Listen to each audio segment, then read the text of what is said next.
Hello, everyone. I hope everybody enjoyed their fireworks last night. Here's some news for today.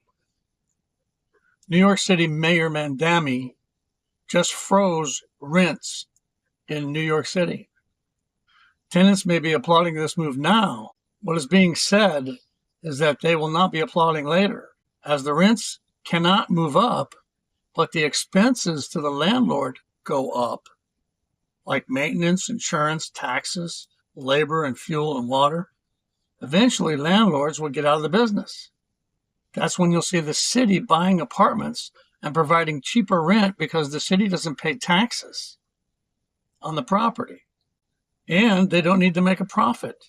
They can make the rent however low they want to make it. Just charge the taxpayer. That's how socialism works. Well, not being able to compete with the city apartments, more landlords will get out of the business even yet.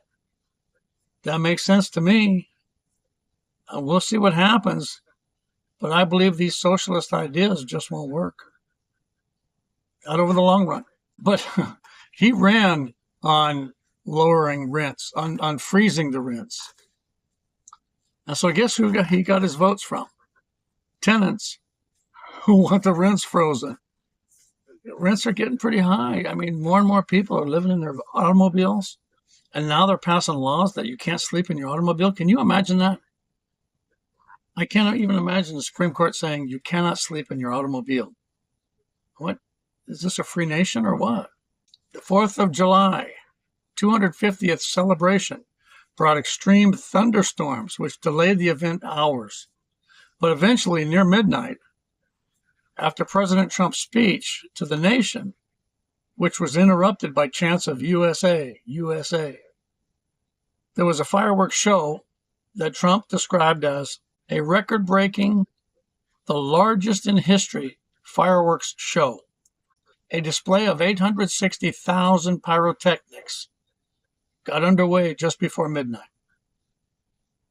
New York City also had America 250 Independence Day celebrations, at which they caught New York's Brooklyn Bridge on fire in multiple places during Macy's 4th of July fireworks show.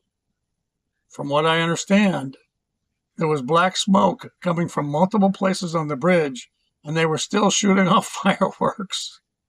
It must have been quite a show. Trump said in his speech last night, Washington knocked the hell out of Iran, and that the country was dying to settle. Seems to me if they were dying to settle, they would have approached Trump by now and said, please, let's settle. I don't know if Trump is being completely transparent with us.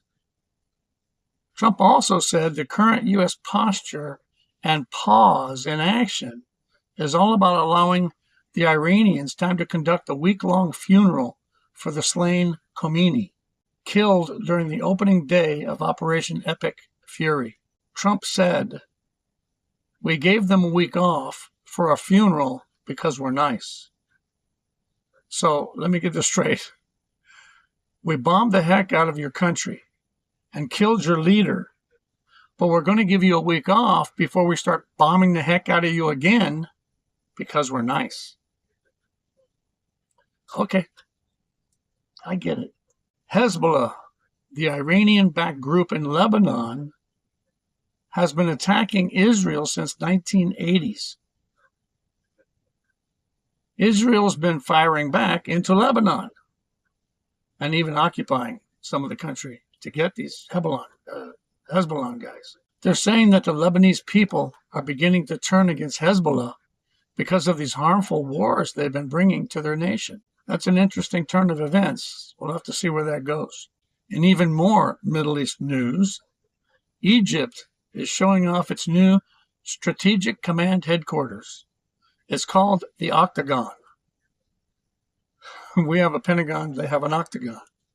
They want to show the world Cairo's power.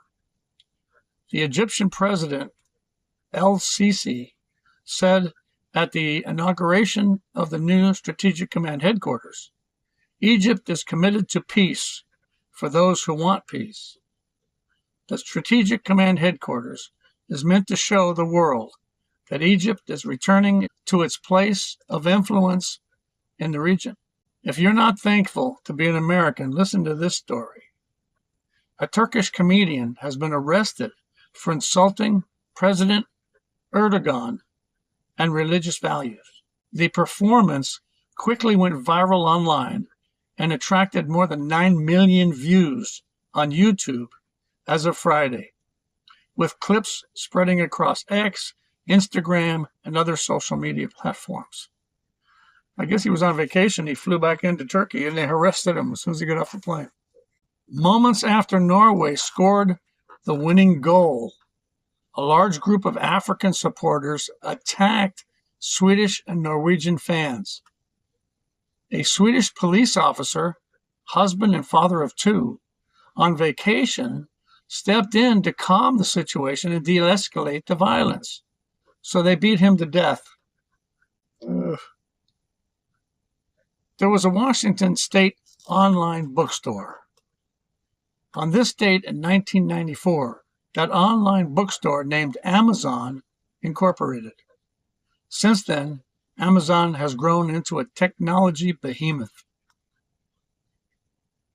On this weekend of celebration for America, it's fitting to note that hot dogs are about as American as you can get. Hot dogs became popular in the United States in the late 1890s. Different cities like New York, Chicago, and Cincinnati have made for a different hot dog culture with different hot dog toppings. On 4th of July, Nathan's Hot Dogs in Coney Island holds a contest who can eat the most hot dogs. A man named Joey Chestnut won his 18th title by eating 66 hot dogs and buns in 10 minutes. Kind of makes my stomach a little queasy just reading this. Elon is coming out with a new currency system. He said, "I think it's possible to become the biggest financial institution in the world. I'm a lot suspicious of the new digital currency, whether it be Elon's or the government's or whatever. We all know Elon's connection with the government. Elon Musk was a co-founder in PayPal. PayPal has been sued numerous times throughout its history by consumers, investors, merchants, and government regulators. None of this sounds good to me. I'm not taking the mark." All right, have a good Sunday. Relax after your fireworks party. Maybe eat some more hot dogs. Have a great Sunday. Please hit the like button. It makes me feel warm and toasty.